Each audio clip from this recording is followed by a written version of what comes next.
Yok. Ya baykan ne yaptasın abi?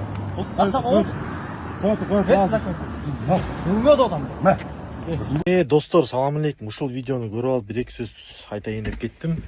Элестетип атам да, эгер ушул Америкада биз полицияга ушинтип кол көтөрүп болсок, эмне болуп кетет? Страшно. Даже элестетип коюш да мүмкүн эмес да. Полиция жөн эле атып салат да. Машинадан чыксаң, эгер ушинтип сопротивление кылсаң, атып салат. Анан баарыбыз эле мыйзамдуулук дейбиз.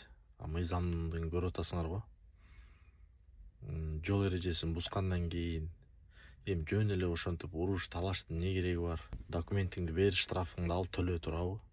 Штрафыңды төлөп койсоң сага эч нерсе болбойт да. Бул жерде сен сотко жөнөтөт. Штрафың төлөгөндөн кийин мисалы страховка жасатам десең, страховкаң кымбаттайт. Рекордко кетет. Рекордторду көбүрөөк алып берсең, мисалы грубый нарушенияларды алып берсең, ал поинттер өсө берет да. Анан определенный пределге жеткенден кийин сенин айдоочулук күбөлүңдү токтотуп коет да. Ушундай. Так что мыйзамды сактаганды үйрөнөлү.